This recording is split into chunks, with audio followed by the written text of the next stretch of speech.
Hello, my people. Welcome to today's episode of the Let's Talk About Everything series. Thank you for joining me this week. It's been a very good week. We've had some very powerful conversations. We're receiving lots of great feedback here on Instagram and on LinkedIn as well. All of you DMing me, I see you, but please comment on the videos on the timeline as well. Today's topic is very interesting. Our guest is even more interesting. We're talking about embracing change and developing a growth mindset as an individual with Dubai as a model. Now, the guest today is Tobi Familisi. Welcome. Hi, Tobi. How are you? Fine. Thank you for having me today. Of course. Thank you for coming on. Tobi is a real estate expert. He's a real estate maverick, if I'll call him that. He's been in Dubai real estate for lots of years, and he's done over 100 million plus in sales. I like real estate people. You will notice that a lot from our guests, because Dubai is just a city that's thriving. The real estate is one of the biggest industries here. I've seen Tobi train and mentor a lot of people into their best selves. So I felt like this topic would be great for him to come on to talk to us about it. Thank you once again, Tobi. Thank you so much. Okay. Now, in terms of mindsets, now there's a big contrast between a growth mindset and a fixed mindset. Yeah. Now, a growth mindset, to me, it talks about how abilities and intelligence can be improved by perseverance, by hard work, and consistently just doing. Versus a fixed mindset that just means that things don't change, things are not as fluid. And you are one person that I've seen that has a growth mindset where a lot of things are concerned. I've known you for quite a number of years now, and I've seen you evolve into so many different things. Yeah, so I want you to talk to us about growth mindset. At the end of this conversation, I want our audience to understand the subject matter properly, and as well to start to develop growth mindsets where different parts of their lives are concerned. Okay, so for me, growth mindset is not cast in stone, because growth mindset has to do with your ability to, one, be flexible, two, be open-minded to change, and three, which is the most important thing, be result-oriented. Because in the fixed mindset concept, you find out that people are not really flexible, they're not malleable. They know what they know and they stick to it. That this is what I know, and this is, even if it's what has been working for years, they just stay there. So there is no advancement and there is no regression or retrogression. There is none of those things. You're just there. And you find out that those people are particularly in their comfort zones. But a growth mindset has to do with the fact that, listen, I know this is working, but there is more. There can be something better than this, and I think there's a lot more to me, particularly, than where I am right now. Yeah. And this is, and in fact, that's the first thing you notice about people that have growth mindset. They just feel like there's more to them than where they are right now. And looking at Dubai as an example, Dubai, we can see that Dubai keeps evolving. Dubai has the tallest tower in the world, but they're not stopping at having that structure alone as the tallest tower. They want to beat their own record. Dubai has one of the busiest, if not the busiest airport in the world, but they are going up about building the airport that is going to be the largest in the world. To be open very soon. Yeah, which is going to be open very soon. So the ability to not stay where you are and beat your own record, the ability to look into the mirror and say, yesterday was good, I did 10 million in sales, I did 20 million in sales. Today is a new day. I'm starting from zero, but I want to beat the 20 million I did yesterday. That's a mindset that, that's pretty much what the growth mindset is. Okay, amazing. Now, you mentioned Dubai, and I want to talk about some of the recent things that have happened. So, if you've been on my series, you've heard about the flooding, if you've seen the global news. But this week, Dubai made a series of announcements that even cemented a lot more the power of a growth mindset. Because while the world today is talking about, Dubai could have done this in the past, Dubai could have done, the government is now proactive. They've set in an 80 million plus drainage system plan, and this is for a country that doesn't expect that much rain. And apart from that, I'm seeing some very pointed things where development is concerned. Developers are supposed to do certain things to increase the confidence of the market. And I was looking at the numbers yesterday. It's crazy, but the numbers on real estate are still tracking. People are still buying heavily. So there's something about a growth mindset that even inspires confidence within the marketplace. So, absolutely. yeah, as someone that's experienced in real estate as well, can you just talk a little bit about that? I mean, if you look at what the developers have, like some developers have done actively after the whole flooding issue, they went ahead to say that we are going to make sure that we are responsible for all the repairs, that the flood must have caused, in your properties. And that's a very significant thing, because here, usually in developed cities, that's on you. Because if you are a property owner, you should have insured your property after buying it. But looking beyond the scope of insurance, these developers have said, strike the insurance. We are the developers. We want to keep this city in a place of repute, because it's not about the developers, to be honest, it's about the city. We want to keep this city in a place of repute, and hence we are going to be responsible for taking care of the damages. And that's a very big thing, because what that does is, you as an investor, you automatically see yourself in a place where, if there is a concept of force majeure or maybe natural disaster, you are a bit confident that the government, the city, the companies in that city will take care of your business, will take care of your investment. And this becomes very significant, because now it will definitely, me as an investor, and me that is actually actively pushing out people to invest in Dubai, it gives me more confidence to talk about it and say, listen, look at what happened. Because the developer I work with is one of the developers responsible for fixing the damages that investors have incurred due to the flooding. So this builds a lot of investor confidence. That's one aspect. Second aspect is what you just mentioned, the sewerage system that was just approved. It tells you that the government is forward thinking. This is predominantly an arid region, and to be honest with you, we probably would not be seeing rains like this as we saw the last time, because it's an arid region. Well, people are saying global warming, climate change and all. Yes, we understand, but just like it was said, it was the one rain in 75 years. So the first time it was going to happen in 75 years. So all these one-off transactions or one-off things, shouldn't get the government to go that far. But look at Dubai government. They saw that it's a one-off, fine. But be that as it may, we're just going to prepare ourselves for the worst, just in case. So there is proper preparation, and this is the malleability I'm talking about, the flexibility of a certain government, saying that, okay, we don't care if this is an arid region or not. We're just going to make sure that we have enough sewage system that can handle that amount of precipitation, should it happen again. So these are the kind of things that when you hear, or when I hear, and we push it out there, investors seem to be more confident. I'm like, okay, we're still going to go ahead and invest. Yeah. Okay. Let's bring it back to the individual now, because that's ultimately what we're talking about. So, what do I do to develop a growth mindset? Wow, that's a very strong question. I'll put it like this. I'll make it more personal, because what I do, because growth mindset is a continuous thing. You don't stop. The first thing is, you have to determine that you want to grow. Yeah. That sounds a little bit, cliche, but it's not, because that's where a lot of people fail. They hear something, I want to grow, and okay, I just want to grow, and they move into it, they step into it, and they just begin to do things without first taking onto themselves that I actually do want to grow.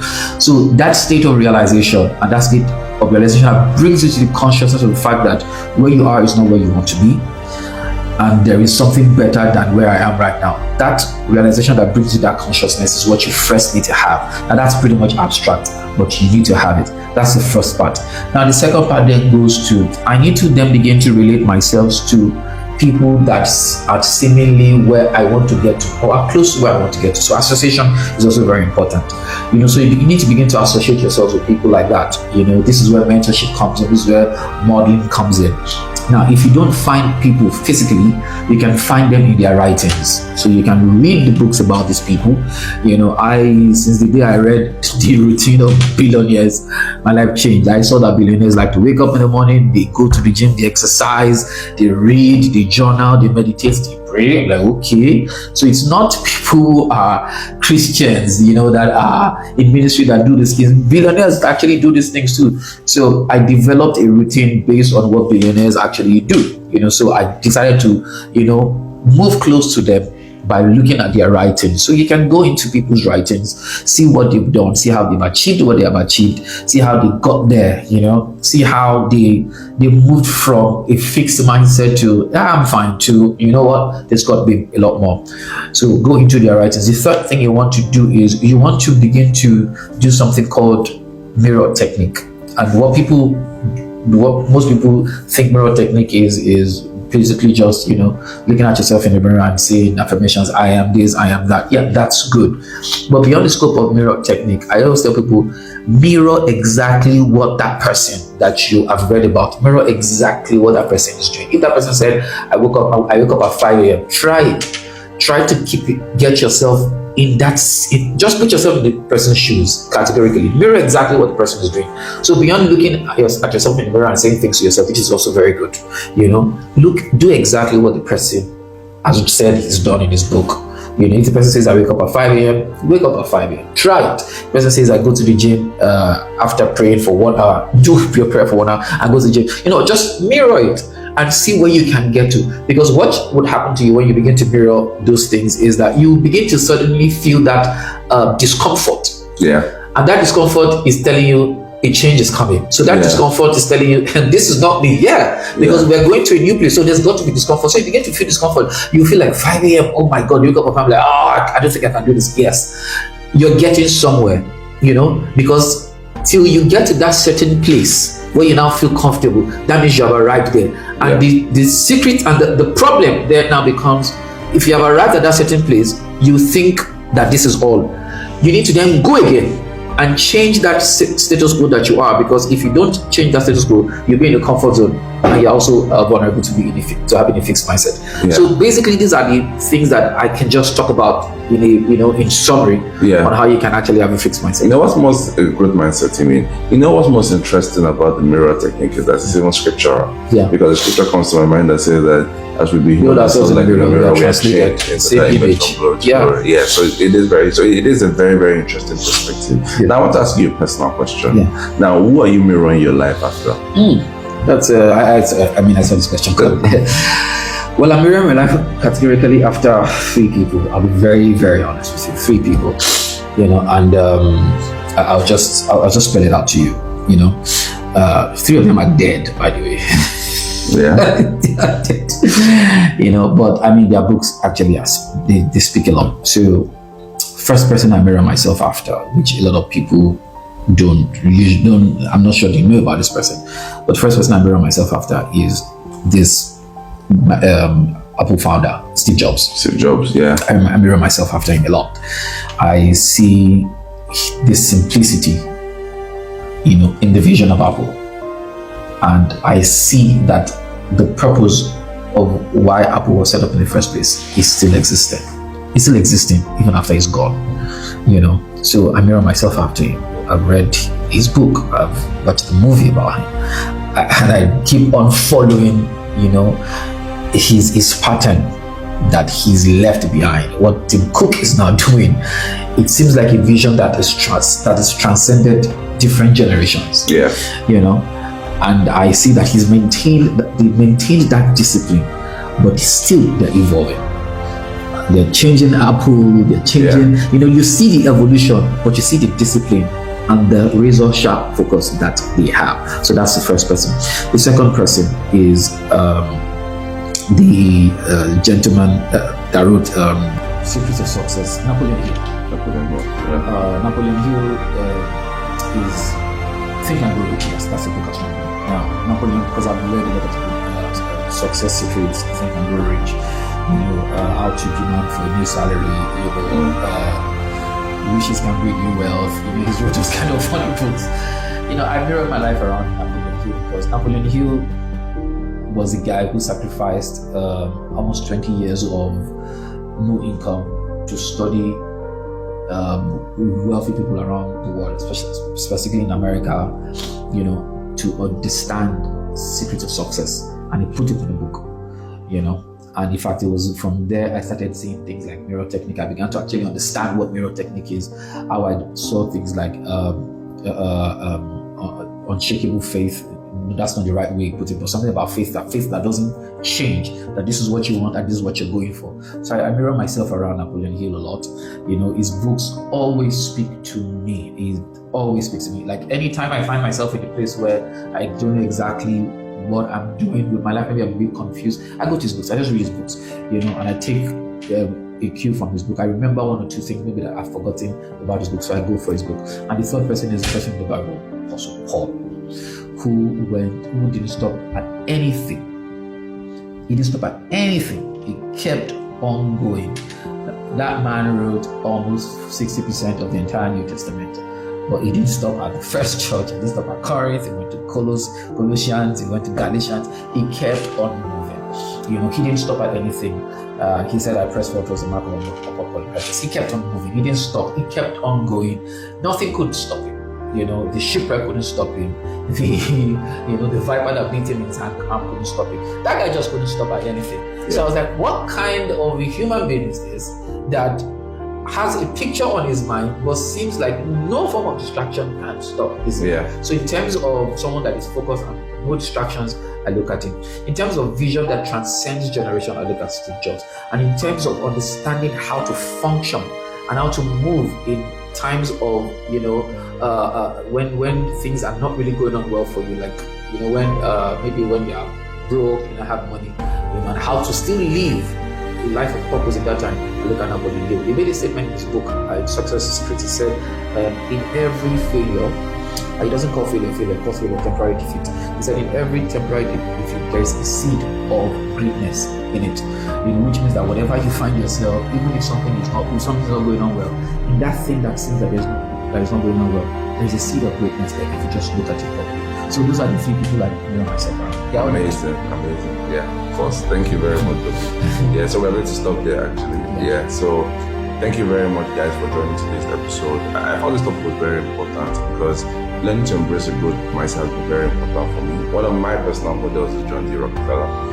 He's long still dead as well, but some of those principles and theory of life is what still extends to even this day. So it is so, like Tobi has recommended, read books. He's mentioned some specific titles. Mirror your life after someone. There's always someone that you can mirror life for. I didn't really believe in the place of mentorship before, but I've come to learn the importance of mentorship. It's very critical for you. So if there's anything you leave this particular episode, leave it with that. Thank you very much, guys, for joining. See you tomorrow.